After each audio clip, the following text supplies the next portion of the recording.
ইলিয়াস আদির মতো একটা রাজনৈতিক নেতা তার ক্ষমতাকে চ্যালেঞ্জ করবে, তার ভাষায়, শেখ হাসিনার ভাষায় এত বড় স্পর্ধা তার, সেই হিংসা থেকেই ইলিয়াস আলীকে গুম করা হয়েছে। আপনাদের অনেকের হয়তো মনে নাই, 2013 সালের 27শে মার্চ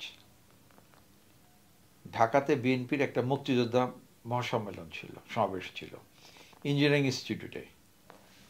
সেই একই দিন ইলিয়াস আলী ঢাকার রাজপথে যুবদলের নেতাকর্মীদের, লক্ষ লক্ষ নেতাকর্মীদের নিয়ে সিট ইন কর্মসূচির একটা পরিকল্পনা করেছিল, যেই তার দায়িত্বের মূল সমন্বয়কারী ছিল ইলিয়াস আলী। স্বৈরাচারী সরকারের বিপক্ষে রাজধানীতে লক্ষ লক্ষ যুবক বসবে, অবস্থান নেবে এই সরকারকে প্রেশার ক্রিয়েট করার জন্য। এটা একটা রাজনৈতিক কর্মসূচি ছিল যেটার মূল সমন্বয়কারী ছিল ইলিয়াস আলী। শেখ হাসিনা এই সংবাদটা অনেক লেটে জেনেছে। 26শে মার্চ আমার জানা মতে সে জানে এই ঘটনাটা, ডিজিএফআই এর মাধ্যমে, তৎকালীন ডিজিএফআই যে ছিল তার মাধ্যমে এই মেসেজটা পায়। পেয়ে তারা পরবর্তী 27শে মার্চে তো ঢাকা শহরে জল কামান নিয়ে তারা পুরোপুরি প্রস্তুত ছিল, সেই সমাবেশটা সফল হতে দেয়নি। কিন্তু শেখ হাসিনার ক্ষোভ ছিল যে ইলিয়াস আদির মতো একটা রাজনৈতিক নেতা তার ক্ষমতাকে চ্যালেঞ্জ করবে, তার ভাষায়, শেখ হাসিনার ভাষায় এত বড় স্পর্ধা তার, সেই হিংসা থেকেই, সেই আক্রোশ থেকে ইলিয়াস আলীকে গুম করা হয়েছে এবং পরবর্তীতে আমার জানা মতে হত্যাও করা হয়েছে। আচ্ছা, মানে সমাবেশ করা বা ডাক দেওয়ার ছিল তার অপরাধ।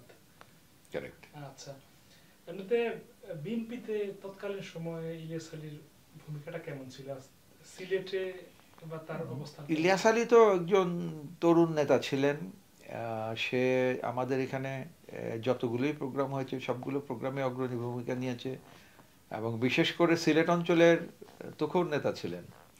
এবং ইলিয়াস আলীকে ওই 27শে মার্চের ওই ঘটনায় কিন্তু সরকার থেকে বেশ কয়েকটা মামলা দেয়া হয়েছিল